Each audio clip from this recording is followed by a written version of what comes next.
अस्सलाम वालेकुम, welcome to my YouTube channel home tutors. इस लेक्चर में हम क्वाड्रेटिक इक्वेशन के बारे में स्टडी करेंगे, मगर क्वाड्रेटिक इक्वेशन से पहले हम थोड़ी सी लीनियर इक्वेशन के बारे में बात कर लेते हैं। तो चलिए शुरू करते हैं। लीनियर इक्वेशन की standard form ax plus b equal to 0 है। लीनियर इक्वेशन ऐसी इक्वेशन होती है जिसमें वेरिएबल की डिग्री 1 हो। Equation ax plus b equal to 0 में वेरिएबल x है जिसकी डिग्री 1 है। इसमें a b नंबर्स हैं। वेरिएबल होता क्या है? वेरिएबल ऐसी क्वांटिटी को कहते हैं जो वेरी करती रहती है, यानी जो तब्दील होती रहती है, जैसे टेम्परेचर जो हर वक्त बदलता रहता है। और कांस्टेंट ऐसी क्वांटिटी को कहते हैं जो चेंज नहीं होती। लीनियर इक्वेशन में एक वेरिएबल भी हो सकता है और एक से ज्यादा वेरिएबल भी हो सकते हैं, जैसे इसकी स्टैंडर्ड फॉर्म में एक वेरिएबल x है। अब हम लीनियर इक्वेशन को एग्जाम्पल से समझते हैं। Linear equation with one variable 5x plus 3 equal to 0 में एक ही वेरिएबल x है। इसी तरह 2x इक्वल टू 44 में भी एक वेरिएबल x है। अब linear equation with two variable 3x plus 5y equal to 7 में दो वेरिएबल हैं x और y। इसी तरह 9a plus 2b equal to 4 में भी दो वेरिएबल a और b हैं। इसी तरह 6x minus 4y plus 12 equal to 0 में भी दो वेरिएबल x और y हैं। अब हम अपने मेन टॉपिक की तरफ चलते हैं, वो है क्वाड्रेटिक इक्वेशन। क्वाड्रेटिक का लफ्ज क्वाड से लिया गया है, जिसके मानी है स्क्वायर या मुरब्बा, क्योंकि इसमें वेरिएबल की डिग्री या हाईएस्ट पावर 2 होती है। इसकी डेफिनेशन देखते हैं।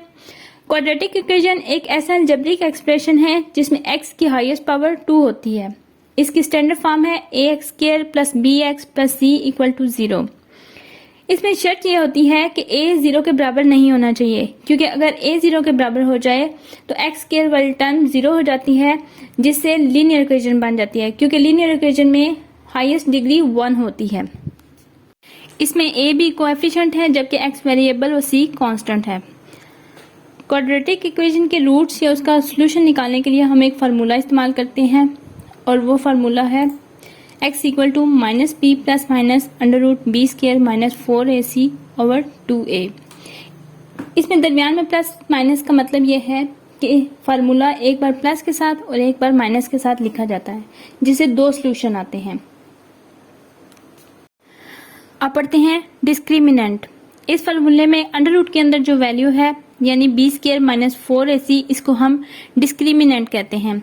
अगर B square minus 4ac positive आए, यानी ए बी सी की वैल्यू पुट करने के बाद अगर आंसर पॉजिटिव आए तो वो रियल सोल्यूशन होगा, और इसके दो सोल्यूशन आएंगे।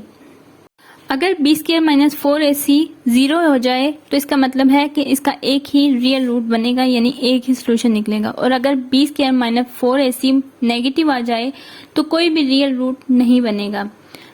क्वाड्रेटिक इक्वेशन को सॉल्व करने के 4 डिफरेंट मेथड हैं, जिनको एक एक करके तफसील से पढ़ेंगे। इनमें सबसे पहला फैक्टराइजेशन, दूसरा फार्मूला मेथड, तीसरा कंप्लीटिंग स्क्वायर और चौथा ग्राफिंग मेथड है। अब इनको डिटेल में समझते हैं। पहला है फैक्टराइजेशन। क्वाड्रेटिक इक्वेशन को सॉल्व करने के लिए सबसे पहले इसके पॉसिबल फैक्टर बनाए जाते हैं। तमाम टर्म्स को एक साइड पर ले जाते हैं ताकि दूसरी तरफ 0 रह जाए। इसके बाद तमाम फैक्टर्स को 0 के इक्वल रखा जाता है और इनको सॉल्व करके वेरिएबल की वैल्यू फाइंड आउट की जाती है। अब हमें कैसे पता चलेगा कि हमारा जो आंसर आया है वो दुरुस्त है या नहीं? इसको चेक करने के लिए वेरिएबल की जो वैल्यू हमें मिलती है सॉल्व करने के दौरान उसे ओरिजिनल इक्वेशन में डालकर चेक किया जाता है। अगर तो दोनों साइड 0 आ जाएं तो जवाब दुरुस्त है, वरना गलत। फैक्टराइजेशन की एग्जाम्पल देखते हैं। X square plus 2x minus 3 equal to 0। इसमें हमने एक्स स्क्वायर के साथ 3 को मल्टीप्लाई करके देखते हैं, 3x स्क्वायर आता है। तो हमने ऐसा कोई नंबर लेना है जिसे मल्टीप्लाई करने से 3x स्क्वायर आए, लेकिन उसको प्लस माइनस करने से ये दरमियान में जो 2x है वो आए। तो इसलिए एक्स स्क्वायर हम लेंगे, प्लस बड़ी रकम के साथ आएगा 3x माइनस x, क्योंकि देखें 3x को अगर x से मल्टीप्लाई करते हैं तो ये 3x स्क्वायर बन जाता है। लेकिन अगर 3x में से x को माइनस कर देते हैं तो हमारे पास 2x आ जाता है। तो आएगा x square plus 3x minus x minus 3 equal to 0। अब x स्क्वायर प्लस 3x में से x को कॉमन ले लेना है, और इसी तरह माइनस x माइनस 3 में से माइनस 1 को कॉमन लेना है। अगर माइनस लेंगे तो अंदर प्लस हो जाएगा, तो माइनस 1 कॉमन लिया तो x प्लस 3 अंदर आ गया इक्वल टू 0। अब इन दोनों फैक्टर को इकट्ठा कर लेना है, x प्लस 3 और x माइनस 1 इक्वल टू 0। अब इनको अलग अलग लेते हैं, पहले x प्लस 3 को 0 के इक्वल रखेंगे, फिर x माइनस 1 को 0 के इक्वल रखेंगे। x प्लस 3 को 0 के इक्वल रखा तो प्लस 3 दूसरी साइड पे जाके माइनस 3 हो जाएगा, तो x का आंसर माइनस 3 आ जाएगा। इसी तरह x माइनस 1 इक्वल टू 0 रखा तो यहाँ पे माइनस है तो दूसरी साइड पे प्लस हो जाएगा, तो x का दूसरा आंसर जो है x इक्वल टू 1 आ जाएगा। इसके बाद आता है क्वाड्रेटिक फार्मूला की मदद से सॉल्यूशन निकालना। इसमें जो इक्वेशन फैक्टराइजेशन से सॉल्व नहीं होती उनको क्वाड्रेटिक फार्मूला से सॉल्व कर लेते हैं। और क्वाड्रेटिक फार्मूला है x equal to minus b plus minus under root b square minus 4ac over 2a। ये हम पहले भी देख चुके हैं जब हमने डिस्क्रिमिनेंट की बात की थी। डिस्क्रिमिनेंट में हमने देखा था कि अगर B square minus 4ac positive होगा तो उसके 2 रियल रूट्स आएंगे, और अगर बी स्क्वायर माइनस 4ac 0 के इक्वल होगा तो उसका 1 रियल रूट होगा, और अगर बी स्क्वायर माइनस 4ac होगा तो उसका कोई भी रियल रूट नहीं आएगा, या फिर कोई कम्प्लेक्स नंबर इमेजिनरी पार्ट आ जाएगा। क्वाड्रेटिक फार्मूला की एग्जांपल देखते हैं। 2x square minus 4x minus 2 equal to 0, a equal to 2, b equal to minus 4 और c माइनस 2 है। इसका सबसे पहले डिस्क्रिमिनेंट चेक करेंगे, इसमें a, b और c की वैल्यू पुट करेंगे। x equal to b square minus 4a में वैल्यू पुट करने से हमारे पास x इक्वल टू 32 आ गया, जो कि एक पॉजिटिव नंबर है। इसका मतलब ये है कि इसके 2 डिफरेंट रूट्स आएंगे। अब इन वैल्यूज को क्वाड्रेटिक फार्मूला में पुट करना है, यानी x equal to minus b plus minus under root b square minus 4ac over 2a में इन वैल्यूज को पुट करना है, जिससे हमारे पास आएगा x equal to 4 plus minus 4 under root 2 divided by 4। यानी एक मतलब इसको प्लस के साथ लिखना है, एक मतलब माइनस के साथ। प्लस में लिखने के साथ बाद उसका आंसर आएगा 1 प्लस अंडर रूट 2, और माइनस में लिखने के बाद इसका आंसर आएगा 1 माइनस अंडर रूट 2। इसके बाद आता है कंप्लीटिंग स्क्वायर मेथड। इसको कंप्लीटिंग स्क्वायर मेथड इसलिए कहते हैं क्योंकि इसमें इक्वेशन में कुछ ऐड या सब्ट्रैक्ट करके स्क्वायर कंप्लीट किया जाता है, जिससे सोल्यूशन इजीली निकल आता है। इसे हमने ये श्योर करना होता है कि हमारे पास x के साथ a की वैल्यू एक ही आए। अगर a की वैल्यू कोई और हो तो उस नंबर से पूरी इक्वेशन को डिवाइड कर दिया जाता है ताकि x के साथ 1 आ जाए। हमें फार्मूला मालूम है कि a प्लस बी का whole square equal to a square plus 2ab plus b square. इसी तरह a माइनस बी का whole square equal to a square minus 2ab plus b square.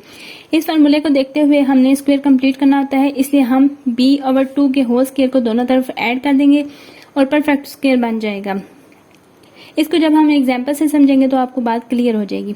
इसके बाद हम स्क्वायर रूट दोनों तरफ लेंगे और सॉल्व करके आंसर आ जाएगा।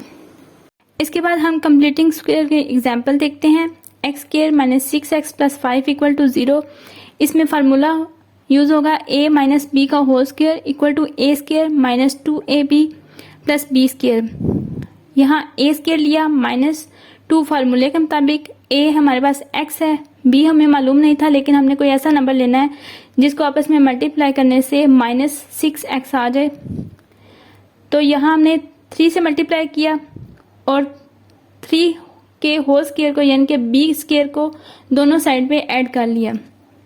इसलिए हमारे पास आया x square minus 2x into 3 plus 3 का होल स्क्वायर इक्वल टू 5। इस साइड पे प्लस था, दूसरी साइड पे जाके माइनस 5 हो गया प्लस 9। ये x माइनस 3 का होल स्क्वायर बन गया, तो x minus 3 whole square equal to 4 आ गया। दोनों साइड पे अंडर रूट लेना है, जिससे आंसर आएगा x minus 3 equal two plus minus 2। अब इसको एक मतलब प्लस के साथ एक मतलब माइनस के साथ लिखना है। x माइनस 3 इक्वल टू 2 लिखा, माइनस 3 दूसरी साइड पे जाके प्लस 3 हो जाएगा, तो आंसर आएगा x इक्वल टू 5। इसी तरह x minus 3 equal to minus 2 लिखा, x equal to minus 3 plus 3 minus 2 plus 3, तो x इक्वल टू 1 आ गया आंसर। लास्ट में आता है ग्राफिंग मेथड। इसमें a square plus B X plus C को हम इस फॉर्म में लिखते हैं, y equal to A X square plus B X plus C. इसको सॉल्व करने के बाद जो वैल्यू आएगी उसे x में सब्स्टिट्यूट कर देंगे, जिससे y की वैल्यू आ जाएगी और हमारे पास पॉइंट्स आ जाएंगे, जिन्हें एक्स वाई प्लेन में पुट करने से एक पैराबोला की शक्ल का ग्राफ बन जाएगा। जहाँ ग्राफ हॉरिजॉन्टल एक्स एक्सिस को कट करता है वो क्वाड्रेटिक इक्वेशन का सॉल्यूशन होता है। इसको एग्जांपल से देखते हैं कि अगर पैराबोला एक्स एक्सिस को 2 पॉइंट पर कट करता है तो उसके 2 रियल सॉल्यूशन मिलेंगे। इसे वाई इंटरसेप्ट भी कहते हैं क्योंकि वाई की वैल्यू इसमें 0 होती है। अगर पैराबोला एक्स एक्सिस के टेंजेंट हो तो डबल रूट होंगे, क्योंकि ग्राफ को दो जगह कट कर रहा है। अगर पैराबोला एक्स एक्सिस को कट ही नहीं कर रहा तो उसका कोई सोल्यूशन नहीं आता, क्योंकि ऐसे रूट्स ग्राफ पर लाए नहीं करते और इसमें इमेजिनरी और रियल दोनों पार्ट होते हैं। इनको कम्प्लेक्स नंबर भी कहते हैं। उम्मीद करती हूँ कि मेरा ये लेक्चर आपको समझ आ गया होगा। जज़ाकल्लाह खैर। अल्लाह हाफिज़।